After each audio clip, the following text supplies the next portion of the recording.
Hola, ¿cómo están? Espero que se encuentren bien.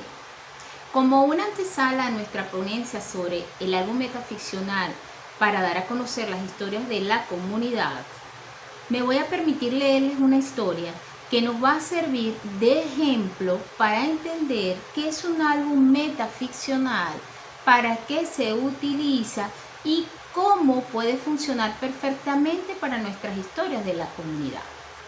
El cuento se titula Lobos, cuya autora es Emily Gravett. Fíjense que es portada dura. El cuento se titula, vuelvo y repito, Lobos, pero la imagen que lo representa es un conejo. Comencemos entonces a revisar nuestra historia. Lo primero que aparece en este cuento son dos grandes imágenes. La primera imagen es una postal o comunicación que manda el editor del texto Lobo a Emily Gravett para felicitarla por su producción. Pero ya Emily Gravett como tal, como autor reconocido, al momento de editar desaparece como Emily Gravett y se transforma en Emily Liebret Gravett. Es decir, este es su nuevo texto. Y lo podemos encontrar en el Cerro Dos Conejos, en la biblioteca pública Al Aire Libre. ¿Dónde encontramos en esa biblioteca pública Al Aire Libre? Encontramos entonces nuestro libro que se titula Lobos. Nuestra historia comienza cuando un conejo se dirige ¿a dónde? A la biblioteca. Y lo primero que le dice el texto al lector es que haga silencio, porque estamos dentro de una biblioteca. El conejo busca su libro que se titula Lobos. Aquí está el conejo con su libro Lobos. Para acceder al libro, el conejo tuvo que llenar una ficha que siempre dan en las bibliotecas y allí anotan los préstamos que se hicieron. El conejo lo había solicitado muchas veces y otros conejos también habían hecho lo mismo. El conejo comienza a leer el libro Lobo, su cuento Lobos, y dice: los lobos grises viven en manadas de 2 a 10 individuos. Pueden vivir casi en cualquier lugar, desde el círculo polar hasta los alrededores de pueblos y ciudades. En algunos países los lobos se refugian en lugares menos poblados, como bosques y reservas ecológicas.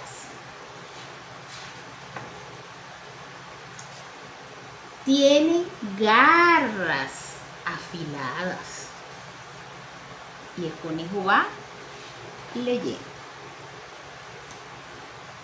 Tienen colas tupidas.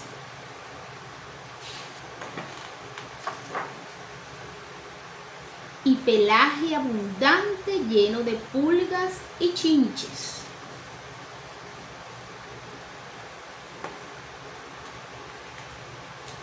Un lobo adulto tiene 42 dientes. Su mandíbula es 2 veces más fuerte que la de un perro de gran tamaño. Los lobos comen animales grandes como venados, bisontes y alces. También les gustan algunos mamíferos pequeños, como castores, ratas de campo y... ¿quién es este que está aquí? ¿Se acuerdan quién es?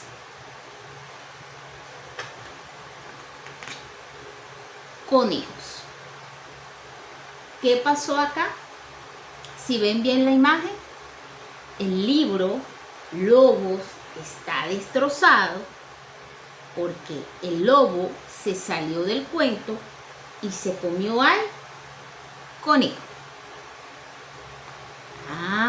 Pero la autora, cuando se dio cuenta de que sus lectores estaban muy tristes porque el lobo se había comido al conejo, dijo lo siguiente: la autora desea señalar que ningún conejo fue devorado durante la elaboración de este libro. Esta es una obra de ficción, así que para los lectores más sensibles, aquí hay un final alternativo. Por suerte, este lobo era vegetariano y decidió compartir su sándwich de mermelada con el conejo. Entonces se hicieron mejores amigos y vivieron felices por siempre. Y como una prueba de ello, están las cartas que se escribían el lobo y el conejo y los restaurantes donde asistían y hasta comían empanadas rellenas con lechuga. Y colorín colorado, este álbum metaficcional ha terminado. Prosiguiendo con nuestra disertación acerca del álbum metaficcional sobre historias de la comunidad, un espacio para el encuentro de voces, de convivencia y de creatividad, es importante recordar que esta ponencia se desdibuja en el marco de la educación intercultural bilingüe. Significa entonces que vamos a adecuar este instrumento que yo les di a conocer, este cuento denominado Lobos, la forma, la estética y el diseño a una historia de la comunidad propia de los pueblos indígenas. Para ello se hace necesario tener presente las siguientes definiciones: lo que es la literatura, lo que es la literatura para niños y jóvenes, qué características tiene, qué es un material educativo, qué es un álbum metaficcional y, por supuesto, la relación directa o la incidencia entre lo que es la lectura y la escritura. Porque una de las grandes preguntas que se plantea el docente es cómo doy a conocer la literatura. Si es una literatura, si son muestras literarias surgido de lo que se denomina la tradición oral, como son los mitos, como son las leyendas, y a veces, digamos, narraciones cortas, de acuerdo a los pueblos indígenas, ¿cómo hacer para que mi pueblo, para que mis niños se identifiquen con su historia y no darles a conocer cuentos, leyendas y mitos que tengan que venir de Grecia, que tengan que venir de otras latitudes? ¿Cómo hago para enamorarlos cuando mis estudiantes están, como dirían por allí, en dos realidades? En una realidad que tiene que ver con la propia, con su identidad, y en otra realidad que por el fenómeno de la globalización se me ha dado a conocer. Es decir, una realidad donde yo no puedo estar de espalda. Yo sé que existe entonces una Caperucita Roja, una Caperucita Verde. Yo sé que existe Alicia en el País de las Maravillas, porque esa otra realidad que tenemos, por supuesto, se nos da a conocer a través de los medios de comunicación. Yo sé que existe una canción que se llama Arroz con leche, y eso viene de España, pero resulta que acá en mi pueblo también hay otros cantos. Entonces, ¿cómo hago? ¿Cómo el maestro de pronto dice, oye, siento que hay una especie de competencia? ¿Cómo hago para que una no predomine sobre la otra? Y si en dado caso tiene que predominar uno, por supuesto tiene que predominar la propia para que luego tenga conocimiento de las otras que vienen de otras latitudes. Entonces, para ello, lo más importante es tener claro en un principio estas definiciones para poder ver la relación directa que se tiene con el álbum metaficcional. Por ello es que la literatura se puede definir como un sistema comunicacional, que la literatura es una expresión del arte y que el arte no es más que ese conglomerado de saberes que pertenecen a nuestro gran imaginario, que es el que nos dictamina las formas de ser y de hacer. Por eso es que Griselda Nava, una estudiosa de la literatura infantil, define la literatura como un sistema comunicacional específico dentro del marco general del sistema del arte y que en consecuencia cumplen funciones comunicativas particulares dentro de ese sistema de la cultura que vuelve para redescubrirla con una visión sensible y crítica. Es decir, dentro de ese sistema artístico donde existe el emisor, el receptor, el canal, el código, la literatura es un medio que comunica la esencia del hombre. Es decir, es un medio que le permite ser sublime ante la realidad. Es una forma de contemplar la realidad de una forma metafórica. Es decir, sin un lenguaje científico, sino que es una forma particular que tiene cada ser humano de contemplar la realidad, donde se circunscribe todo su saber y su hacer. De esa gran literatura surgió lo que se denominó la literatura para niños y jóvenes.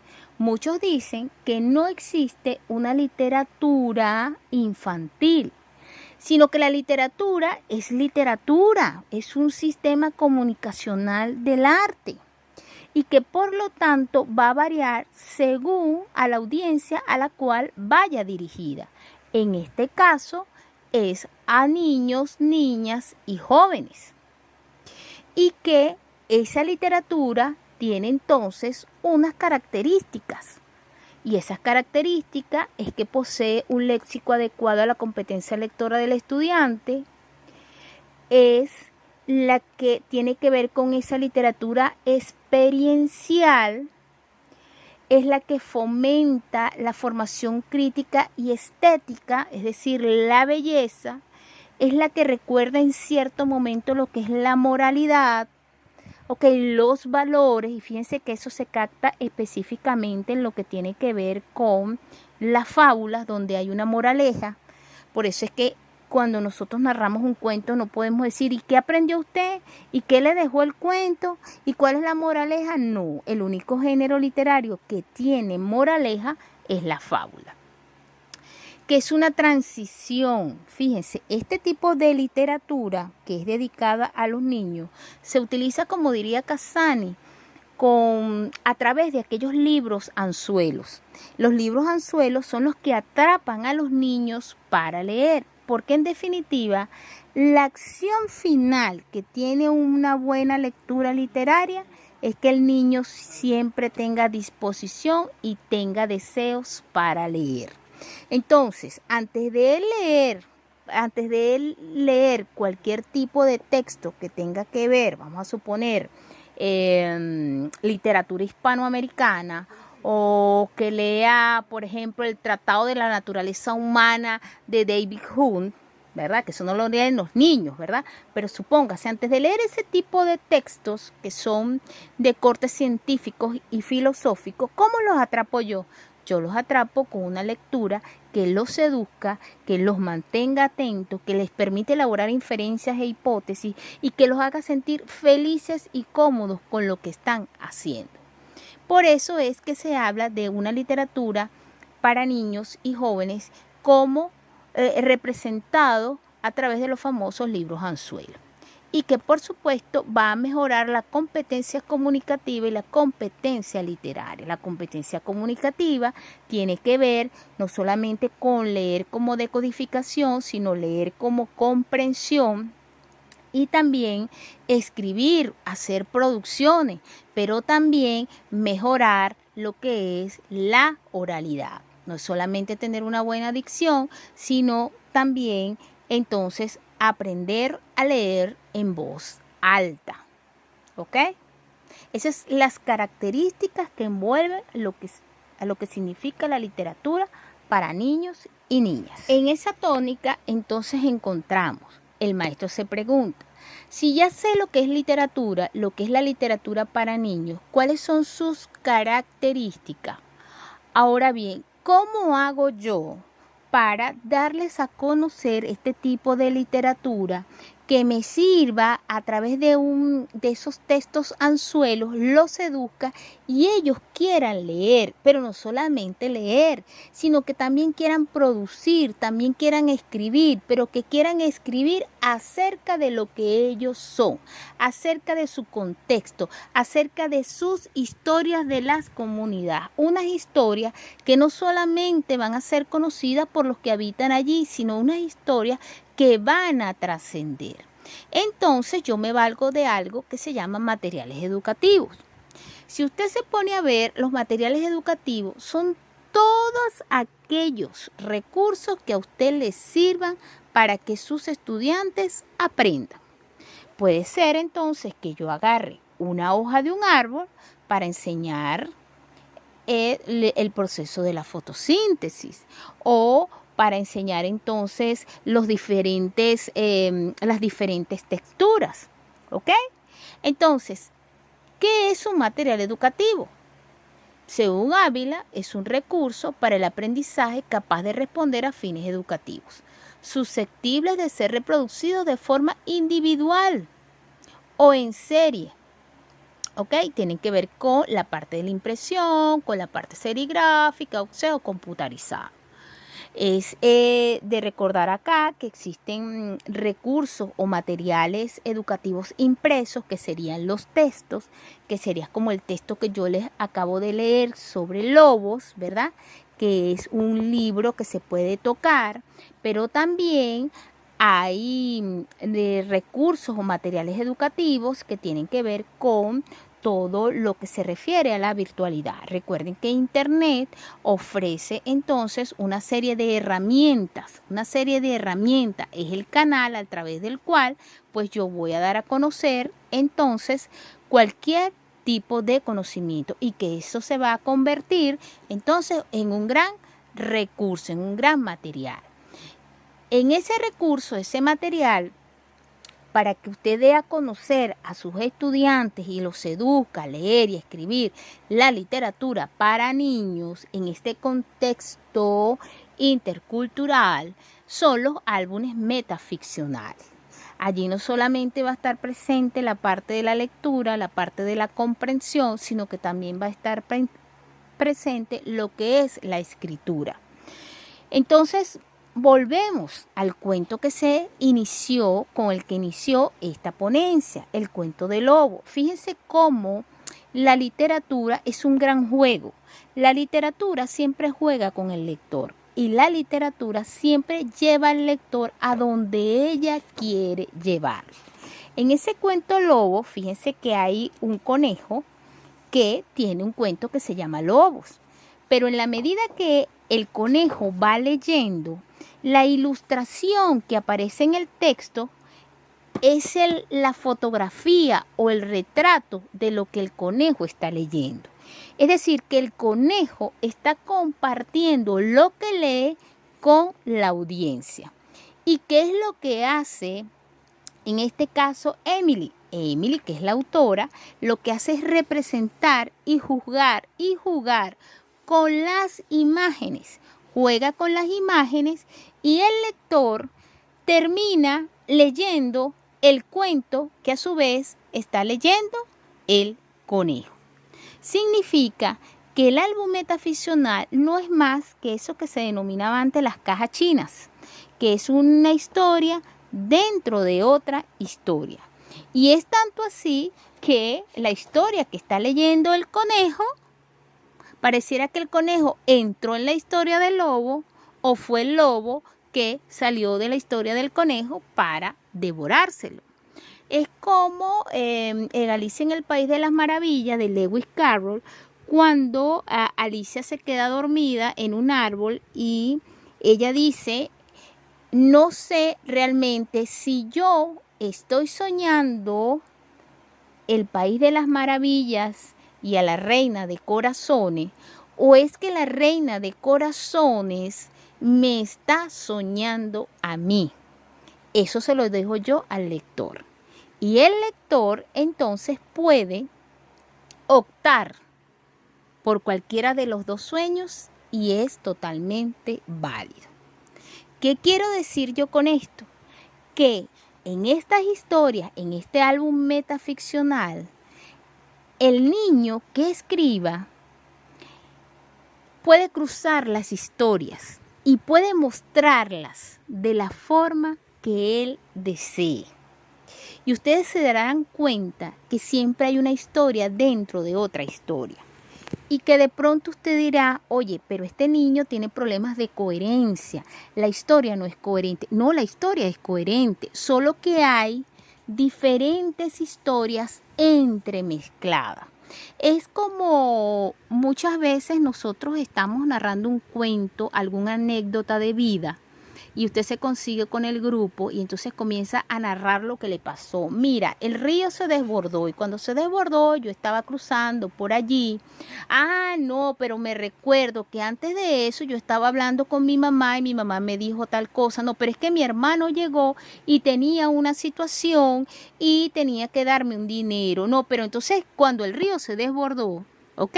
Entonces fíjense cómo en nuestro haber popular, ¿verdad? Nosotros también brincamos de una historia hacia otra y que de la oralidad te lo permite y el receptor sigue la línea de lo que se está hablando. Y en la escritura eso no suele suceder.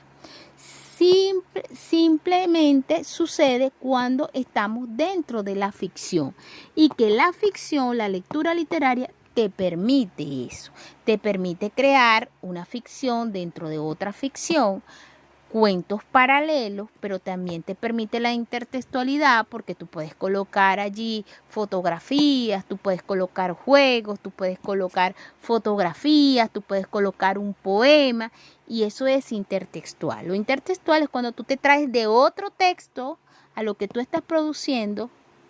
¿Ok? Te traes de otro texto, lo dicho por otros, a lo que tú estás produciendo. Ahora bien, entonces el álbum metaficcional ilustrado de esta forma, tendríamos entonces que decir qué características o qué elementos forman parte de ese álbum metaficcional. Un álbum metaficcional, entonces, según Teresa Colomer, en el 99, dice que es una forma de arte visual y literario que busca instruir y entretener, lo cual lo enmarca dentro de un material educativo, que según Martínez, un material educativo es aquella producción, tales como textos e imágenes, que sobre un soporte de papel o similar, sirve para facilitar la enseñanza o la adquisición de conocimientos en educación, salud, derecho, religión, política o ciencias en general. Entonces, fíjense, este texto o este álbum metaficcional es una forma de arte visual. Si ustedes se recuerdan y ven el video, fíjense que tenía poca letra, como dirían ustedes, poco texto. Lo que predomina en ella es lo visual. Porque si algo tenemos nosotros, y más los niños, es que leen en imágenes. Y las imágenes les permiten elaborar hipótesis. Las imágenes les permiten hacer inferencia.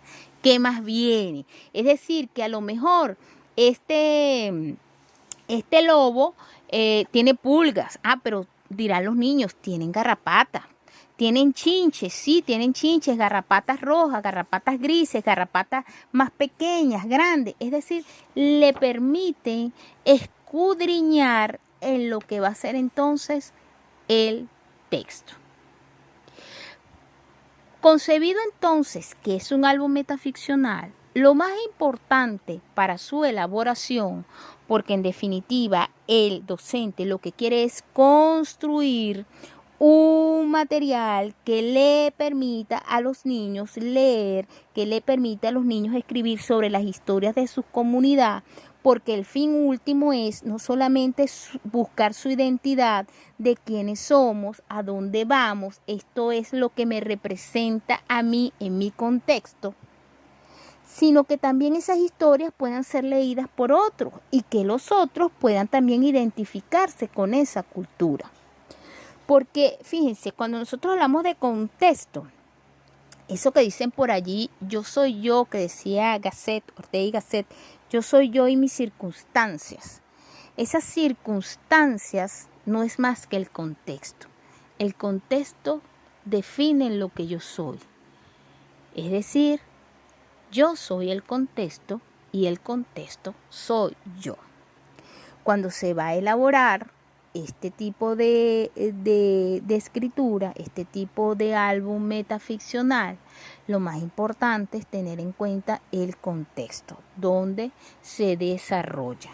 Este contexto le va a permitir entonces adecuar todas las historias donde el niño o la niña se circunscriben y les va a dar la oportunidad de diseñar su álbum como ellos conciben la comunidad, las historias de la comunidad. Es decir, que ya no van a existir esas figuras o esas imágenes prefabricadas para representar el entorno donde yo habito. Ahora soy yo, de acuerdo a mi visión, que voy a representar a esa comunidad y voy a representar esas historias. ¿Por qué? Porque la audiencia que va a acceder a esas historias las va a comprender en la medida que yo le diga a través de mi álbum que este soy yo. Y mientras más natural se presente, por supuesto, más natural va a ser percibida por esa audiencia. Siempre el contexto, el diseño y la audiencia no es más entonces que tomar en cuenta todo lo que es ese sistema de la comunicación, un emisor, un receptor y un canal. Y el canal a través del cual vamos a dar a conocer nuestras historias es a través de una literatura infantil o una literatura para niños y jóvenes, pero una literatura donde yo voy a escribir sobre lo que yo quiero escribir, pero en este caso yo voy a escribir sobre las historias de mi comunidad. Ahora bien, si yo tomo en cuenta todo lo que es el contexto intercultural, es importante y me voy a permitir leer para que ustedes se den cuenta que el contexto es determinante para la producción de cualquier cuento, de cualquier narrativa, de cualquier poesía o de cualquier género literario que usted quiera que sus niños conozcan. La interculturalidad es una acción consciente y concertada por parte de los implicados. No es una pasiva recepción de elementos socioculturales. Se desarrolla en nuestra vida cotidiana y de formas muy concretas, sea en el ámbito público o privado. La aceptación y la comprensión son claves para despertar y favorecer ese proceso, que puede traducirse en el aumento de las capacidades perceptivas, cognitivas y comunicativas, e incluso para el trabajo en común. También contribuyen al cambio de la propia imagen y la adecuación a una nueva situación. No se puede vivir la interculturalidad sin una actitud de diálogo inter e intrapersonal. Significa que lo intercultural es lo que me permite a mí dialogar dialogar con lo de aquí y lo de allá. Es decir, lo intercultural me permite a mí ver esas dos realidades.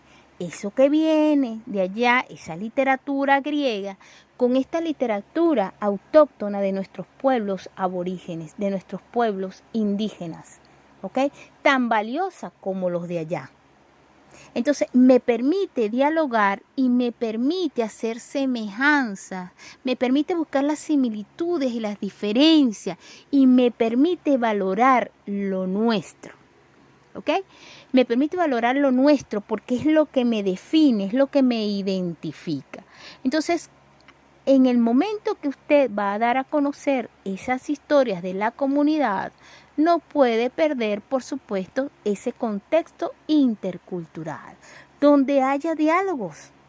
¿Por qué? Porque en el momento que los niños produzcan, de pronto él está representando la historia de su comunidad. Por ejemplo, está hablando de un instrumento musical autóctono y puede decir ese instrumento musical se asemeja al que utilizaron los griegos cuando, por ejemplo, iban a narrar historias. ¿Ok? Entonces usted no le puede decir al niño está mal, porque él está buscando las similitudes y él está buscando entonces el consenso, el diálogo, pero no solamente el diálogo con lo que está fuera de mi terruño, sino ese diálogo entre los pares y diálogo dentro de esa misma comunidad, porque a pesar de que dentro de esa misma comunidad existan preceptos y normativas donde todos se rigen por, digamos, una misma ley, unas mismas normas de comportamiento, existen su diversidad y existen, por supuesto, las diferencias. ¿Qué es lo que buscamos? Ese diálogo. Ahora bien, si eso es así, si yo debo tomar en cuenta el contexto y el contexto es intercultural, ¿qué aspectos debo tomar en cuenta para el diseño? El álbum metaficcional se dice que es un formato que permite representar la historia local mediante una escritura experimental inmersa en la vanguardia y asociada a lo que se ha denominado metaficción. Esta técnica brinda la posibilidad de interrumpir el flujo de la narración para que el autor se comunique directamente con el lector, o bien puede hacer que un personaje dentro de un nivel narrativo aparezca en otro que no le corresponde. Estas características permiten entonces que la narración casi nunca pueda plegarse a las convenciones que se aplican a toda ficción, pues la lúdica lo domina. ¿Ustedes se acuerdan de la narración de Lobos? Es decir, la lúdica, el juego. La metaficción es un gran juego donde nosotros estamos leyendo, es como que si nos estuviésemos poniendo por detrás del conejo y estuviéramos leyendo por encima de él la historia. Y el conejo no se ha dado cuenta, pero resulta que no solamente nosotros estábamos detrás del conejo leyendo la historia, sino que también estaba el lobo escuchando lo que él estaba leyendo para en algún momento, cuando él dijera lo que tenía que decir, que también comía mamíferos, devorarlo. Ahora sí. Pero fíjense, también otro aspecto que se deben tomar en cuenta en el diseño es la imagen. Como ustedes se habrán podido dar cuenta, en el cuento Lobos predomina, fíjense que es grandísimo el formato, puras imágenes y poco texto. Y eso a los niños les va a encantar, porque la imagen es como realmente tú representas, es como te inspiras. Los colores, es darle rienda suelta a esa creatividad, imaginación e intelecto. Y por supuesto a nuestros niños les encanta, a veces mientras menos tienen que escribir es mejor. Y luego esa imagen va acompañada de una escritura. Puede ser un texto pequeño, puede ser que haya niños que quieran colocar una imagen muy grande y mucho texto, pero hay unos que quieran escribir poco y que la imagen predomine. Eso depende del autor en ese momento. Y por supuesto debe estar presente lo que es el color, porque debe llamar entonces la atención. Entonces, conocido que para el álbum metaficcional lo más importante es el contexto, el diseño y la audiencia, y que para ese diseño hay que tomar en cuenta que la literatura es una lúdica, es un juego, que la imagen juega un papel importante en la escritura y el color. Ahora bien, ¿qué hago yo dentro del aula? Entonces yo coloco acá lo siguiente: la idea es proyectarse en la escritura para dar a conocer mi comunidad, mi identidad y mis circunstancias. Por lo tanto, para que eso se pueda llevar a cabo dentro del aula, tiene que haber indiscutiblemente una disposición del docente y el estudiante a querer hacerlo. Nada obligado permite que la creatividad, el flujo de la creatividad pueda fluir. Que estos niños y este docente se identifiquen o se hayan identificado siempre con las historias de su comunidad. Y si no han tenido esa identificación, entonces vamos a salir fuera de las aulas de clase. En este caso, en este momento que estamos viviendo pandemia, no tenemos el aula de clase, pero que sí en algún momento podamos caminar en una de esas actividades que se les mandan a los niños. Camina por tu comunidad y escribe qué es lo que más te gusta de ella.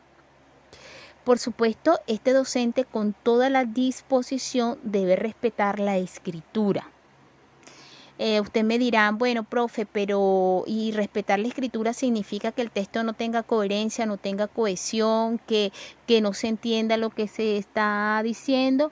No, respetar la escritura significa que hay que respetar la historia, cómo él captó la historia de su comunidad, porque pueden existir historias de la comunidad, una sola historia de su comunidad, muy relevante, la historia del árbol de la vida, por ejemplo, pero en diferentes familias, cada quien concibe el árbol de la vida de diferente forma. Entonces, cada quien pues va a representarlo y va a escribirlo según como él se ha apropiado de esa tradición, como se ha apropiado de esa historia. Entonces, a eso me refiero, respetar la escritura, no los aspectos formales, porque nosotros como docentes siempre debemos corregir los aspectos formales de la escritura. Luego, su representación gráfica. La representación gráfica se refiere a la imagen y esa imagen también debe ser respetada. De pronto, ese árbol de la vida para mí es negro y el negro significa elevación, ¿ok? Pero para otros puede ser que sea amarillo y eso significa también elevación. Entonces hay que ver la forma como cada uno los concibe. Fíjense que si ustedes se dan cuenta de esto de respetar los procesos de los niños, nos damos cuenta, esto que hablaba Piaget, que hay que respetar el desarrollo evolutivo de cada niño y que cada niño concibe la realidad de diferente forma, porque realmente todos somos diferentes, no nos pueden unificar, podemos estar unificados en ciertas cosas, ¿verdad? Porque definitivamente todos tenemos un mismo imaginario, un imaginario social, ¿verdad? Pero en la manera como lo vemos, como lo representamos, es lo que predomina mi perspectiva y mi forma de captar al mundo. Y luego, por supuesto, viene el ensamble de la producción. El ensamble de la producción es nada más y nada menos pues que decir que el texto empieza por la página 1, por la página 2, por la página 3. Eso es lo convencional. Pero puede existir un niño que diga, mira, maestra, mi texto no empieza por la página 1, mi texto empieza por la página 10 y luego va a la 5, luego va a la 3 y el lector tiene que ir y venir del texto para comprender la historia. Y queridos amigos, eso también es válido, porque en ficción eso se llaman técnicas literarias que hacen que el lector participe de una forma activa en el momento de leer. Vistas entonces los aspectos del diseño, lo importante que es la literatura, lo que es la literatura para niños, el material educativo, qué elementos debe tener un álbum metaficcional, lo importante que representa este material educativo y la gran herramienta, el recurso importante y digamos interesante dentro de las aulas o para presentárselo a los niños, porque es algo totalmente nuevo. Yo quiero culminar esta breve ponencia por cuestiones de tiempo, que todas las preguntas son factibles para la elaboración, porque en ese momento ellos son los autores, ellos son los dueños del mundo en ese momento, porque van a crear y van a representar a su comunidad. Y para ello, entonces, el maestro debe tener la disposición de darles la oportunidad de que ellos se puedan expresar.